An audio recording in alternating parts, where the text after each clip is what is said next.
দীর্ঘক্ষণ ধরে আপনাদের এই মানববন্ধন, আপনাদের যে আকুতি, আপনাদের যে আবেদন, আপনাদের যে নিবেদন আমরা শুনলাম এতক্ষণ ধরে, এই মৎস্যজীবী পেশাদার বিভিন্ন বক্তার কাছ থেকে আমরা জানতে পারলাম যে আজকে পাথরঘাটার জেলেরা, পাথরঘাটার মৎস্যজীবীরা তারা আজকে বিপন্ন। তাদের আজকে রোজগার নাই, তাদের মাছ নাই, তাদের হাতে টাকা নাই। তারা দাদন নিয়ে যে টাকা তারা ব্যয় করেছে, আড়তদারদের যে দাদন দিয়েছে, আজকে তারা নিঃস্ব হয়ে যাচ্ছে। আজকে কোন আড়তদারের ঘরে মাছ উঠছে না। তারা আজকে এই নিরুপায় হয়ে এই রৌদ্রের মধ্যে পাথরঘাটার আবু সাইদ চত্বরে এখন দাঁড়িয়ে তারা কান্না করছে। তাদের যে অসুবিধা, এটা কিন্তু সাধারণ মানুষ যারা আমরা জেলে না, আমরা কিন্তু বুঝতে পারি না। একজন আড়তদার লক্ষ লক্ষ টাকা দাদন দিয়ে সমুদ্রে পাঠায়, কিন্তু দেখা গেল সেই সমুদ্রে তারা ফিরে আসে খালি হাতে। তারা কোনো মাছ নিয়ে আসতে পারে না। তার কারণ হচ্ছে বর্তমানে যে এই ট্রলিং জাহাজের মাধ্যমে সকল পোনাকে ধ্বংস করা হয়, আমরা তাদের মুখ থেকে জানতে পারলাম। এই ট্রলিং এর মাধ্যমে ছোট ছোট পোনা এবং ইলিশের জাটকা এবং বিভিন্ন মাছের ডিম পর্যন্ত এই ট্রলিং এর মাধ্যমে ধ্বংস হয়ে যায়। তার ফলে এই আমাদের সমুদ্রে অঞ্চলে, আমাদের এই অঞ্চলের মানুষ যেখানে মাছ ধরতে যায়, সেখানে কোনো মাছ পাওয়া যায় না। আমার জেলেদের মুখের দিকে তাকালে বোঝা যায় তাদের কষ্ট, তাদের কান্না। আমরা তাদের চোখ দেখলে, মুখ দেখলে বুঝতে পারি। আজকে কেন এমন হবে?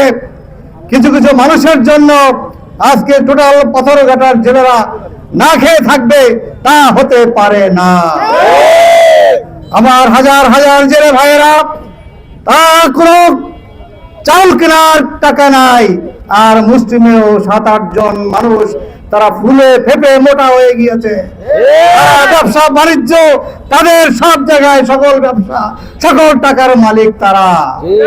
এইভাবে বৈষম্য চলতে পারে না। বাংলাদেশে কিছুদিন আগে বৈষম্য বিরোধী আন্দোলন হয়েছে, যার ফলে এই দেশের স্বৈরাচার পালিয়ে যেতে বাধ্য হয়েছে।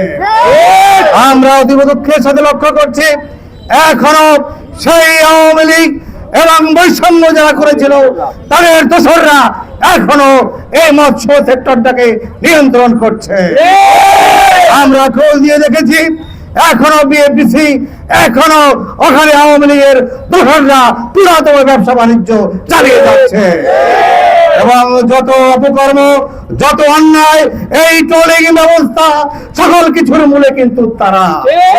আজকে দেখুন পাথরঘাটার বড় বড় আড়তদার তারা, পাথরঘাটার এই বরফ মিলের মালিক তারা, সব আওয়ামী লীগ এবং আওয়ামী লীগের দোসররা।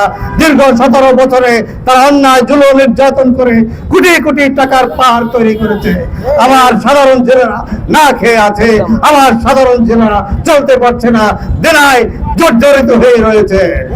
তাই বন্ধুরা আমার, আজকে ঘোষণা থাকবে এটা, আপনারা যারা এই আয়োজন করেছেন, আপনাদের সাথে পাথরঘাটা উপজেলা বিএনপি একমত পোষণ করছি।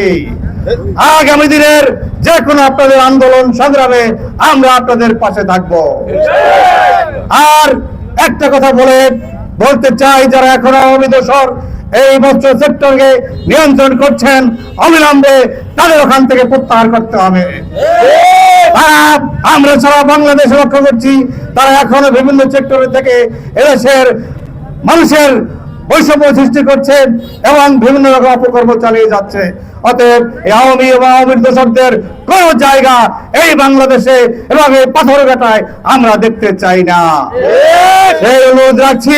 এবং আজকের এই সুন্দর আয়োজনের করার জন্য আমি যারা আয়োজন করেছেন, এই মৎস্যজীবী দল আমাদের পাথরঘাটার এনামূলক ইভো এবং এই ফারুক চৌধুরী, রাহাতুল ইসলাম রাহাত সহ, রেজাউল করিম আব্বাস, সুজন, শাহিন, মহিউদ্দিন এসপি সহ যারা এই আয়োজনের সাথে আপনারা জড়িত রয়েছেন, আমরা পাথরঘাটা উপজেলা বিএনপির পক্ষ থেকে আপনাদেরকে ধন্যবাদ জানাচ্ছি।